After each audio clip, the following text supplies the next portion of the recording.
Hello and welcome to Bangladesh Today. I'm Smita Prakash. We have with us this week Defence and Security Analyst Anil Bhatt, who has written extensively on the Indian separatist outfit United Liberation Front of Assam ULFA, on the group's influence in Bangladesh and its links with the Harkatul Jihad al-Islami Huji. Today we shall discuss with him the court verdict in Bangladesh that awarded death sentence to 14 men, including ULFA leader Paresh Barua, for an arms drop case. Here's a short background report before the discussion. On April 1st, 2004, Bangladeshi police acted on an anonymous tip-off and captured a large cache of arms and ammunition at the Chittagong port. The two jetties from where the arms were hauled were Bangladeshi government-owned, and subsequent investigations showed that top intelligence officials, politicians and government servants were involved in the operation. The shipment included 4,930 sophisticated firearms, 840 rocket launchers, 300 rockets, 27,020 grenades and more, enough to take down an entire military unit. And these were to be used by separatist outfits in northeast India. Now a Chittagong Special Tribunal has awarded the death sentence to 14 people in the biggest ever arms haul case in Bangladesh's history. Along with Indian separatist Paresh Barua, who's hiding either in Myanmar or China, those who got the death penalty are Bangladesh Jamaat-e-Islami chief Mutiur Rahman Nizami, Bangladesh Nationalist Party leader Lutfur Zaman Babar, and ex-intelligence officials. Clearly, Bangladesh has demonstrated that it has zero tolerance to terrorism. Thank you for speaking with us. I'd like to begin by asking that, let's flash back to 2004. There was an illicit and thriving arms trade going on between rebels in northeast India and the Islamists in Bangladesh. What was the background to all this, and when did Indian security agencies crack down on them the first time, and what led to the Chittagong arms haul? You see, the United Liberation Front of Assam ULFA, it rose on the very issue of the entry of foreigners into Assam, and they sort of professed to be the champions of Assamese rights, Assamese Assamiyat, if I may use the term, but what they were doing was slowly building up as an insurgent outfit. You were talking about 1990s? I'm talking about now 1990. Okay. 89, 90. And things came to such a pass that, with a lot of traders in Assam being targeted for extortion or being killed, a lot of police officers also being killed. Breaking point came when the government had to decide to impose president's rule in Assam, and the ULFA got wind of it, and they had already escaped to Bangladesh via the neighboring state of Meghalaya, from that border with part of Meghalaya. Now, we're talking about a period when the border was not, most of the border was not fenced, was not patrolled as much as it is today. It wasn't fenced, and it's very porous. Correct. Even after fencing, there are so many issues and problems. And even so, were they these terror camps which were already there, or were they safe havens in Bangladesh which were there for the Northeast Indian rebel groups? No, you see, the ISI's during the tenure of the BNP, Bangladesh Nationalist Party. The first tenure, that is when Khaleda Zia was there. Yes. In both the tenures, the ISI presence was very strong. The Pakistani Intelligence Agency. Pakistani Inter-Services Intelligence, ISI's presence was very strong. Naturally, because they're quite sort of oriented, they lean towards that. I mean, Awami League is very, very pro-India. Awami League is the one which fought, which got assistance from us to fight for the war of liberation, which And So, did the Northeast rebels, the Indian Northeast rebels, did they get safe havens in Bangladesh? And was the regime in Bangladesh, were they providing them with access and with weapons? Where were these weapons coming from? you see, the entry of the Ulfa top leadership into Bangladesh now provided a golden opportunity for one of the major aims of ISI to make an entry into India's northeast. They had not been able to do so far. Whatever they were doing, they were doing from outside. They had not been able to make an effective entry into the northeast. This gave them the golden opportunity. Ulfa and, via Ulfa, they established contact with other northeastern Indian insurgent groups like Manipuris and the Nagas. Exactly. The Meitei groups of Manipur, that is the UNLF, United National Liberation Front, the PLA, the People's Liberation Army, as one of the Meitei outfits calls itself. UNLF, PLA about the oldest ones, and the National Socialist Council of Nagaland, or Nagalim as they call it now, the Isaac Muiva, NSCN, Isaac Muiva, IM, that group. And then it was, from that time, then it was a relationship which is still going very strong. Now, where were these weapons coming from? Now, these were weapons which came, which were of the make Chinese, American, Korean, and American from where? I mean, was this Vietnam leftovers? Exactly. American weapons are all over the world, but not the latest, but the say M series of rifles are they're easily available. They're easily available in a grey market, in a black market.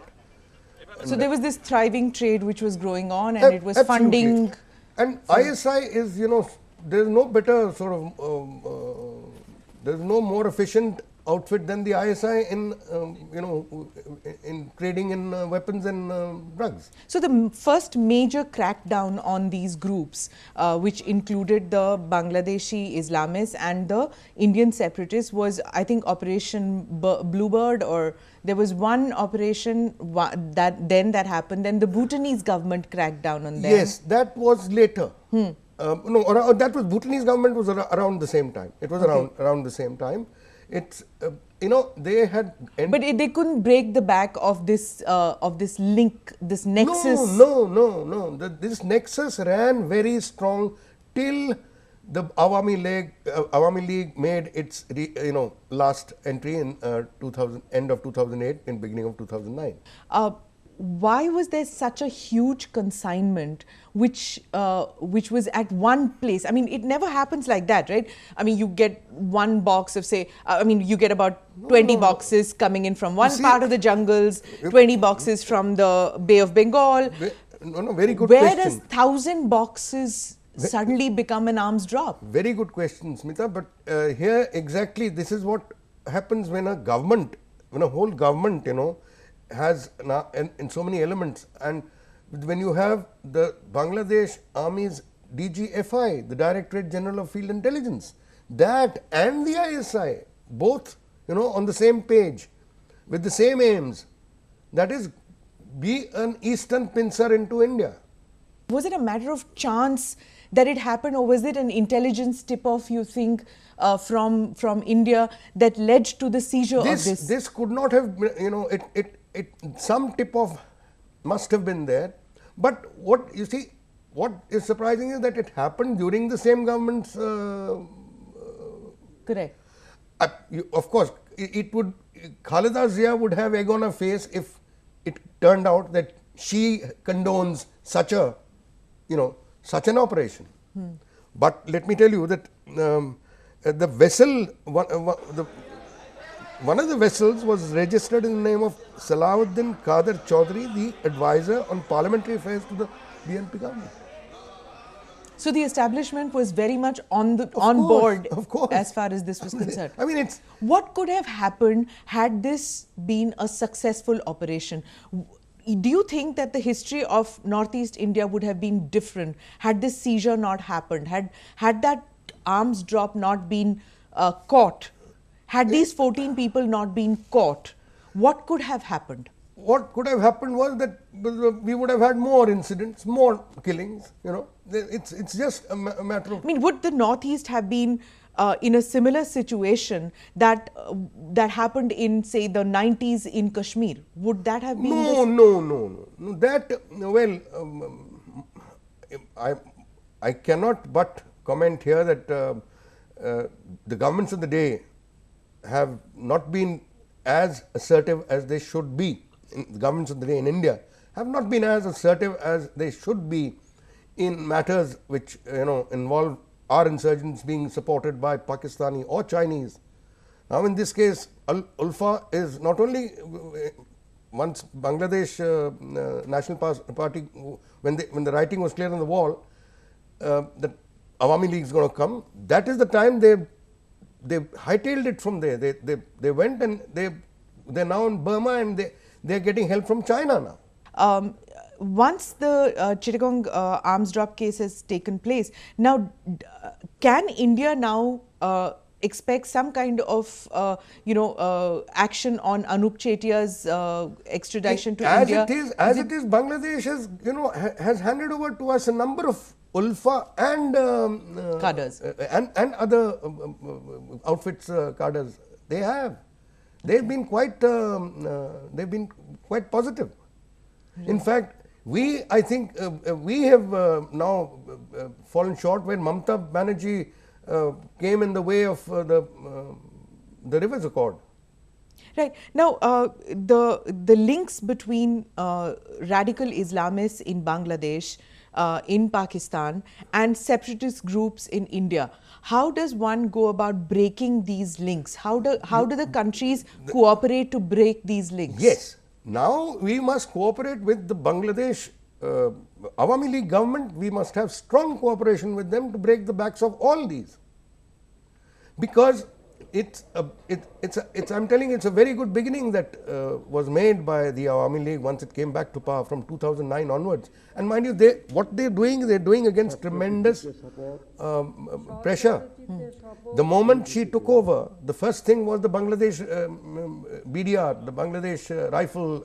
That's the. They went back to the barracks. No, they mutinied.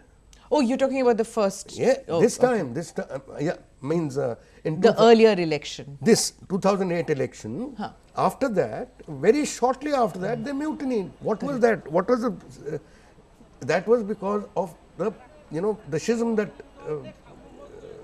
No, democracy has taken strong roots there. Of course, democracy is taken. And the army has gone back to the barracks. That's clear, and that the army is on the same page as the Sheikh Hasina's government in cracking down on terror groups. That is the most phenomenal thing that one has seen in this region, that the army and the government of the day together are cracking down on terror groups, regardless of whether it gets support from the Western world or not. I find that the most significant thing. Of course. Here, in fact, that's why I'm saying that what Bangladesh has done ever since the Awami League came back to power with a thumping majority, we must appreciate and we must cooperate very strongly with them in all fields, and particularly in the field of security, to wipe out because a lot of these terrorist groups are being supported by ISI still. And not only by ISI, by Chinese intelligence. China and China and Pakistan's friendship is based on one very strong basis of that friendship is their animosity to India, or the inimical, they being inimical to India. So we must build on this, and it must be a very strong relationship. Which, just imagine that. 2011, it marked 40 years of the 1971 India-Pakistan war and the liberation of Bangladesh. The way they have been hosting our officers and men who took part in that operation, the way Sheikh Hasina, without any compunctions, no holds barred, acknowledged and praised the role of India and Indian Army, is it's something to to appreciate.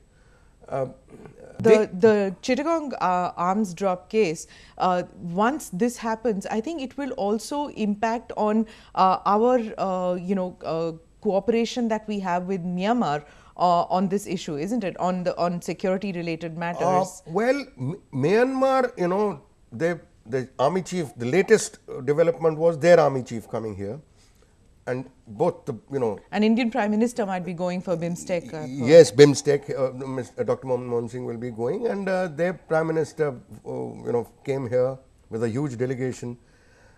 All the other aspects of cooperation are okay, but in the aspect of their cracking down on ULFA and other Maitri and NSCN etc. groups who are taking shelter there, that has not been done yet. They keep professing, they keep claiming, yes, we are doing it, we will do it, but not to it the has level that Bangladesh never has happened. done. Otherwise, how can someone like Paresh Barua have escaped? I mean, it's no big deal. The jungles of Myanmar. Absolutely, absolutely. Okay. If there is political will on both sides, Paresh Barua should be, you know, in the clink somewhere. All right. Thank you very much for speaking with us.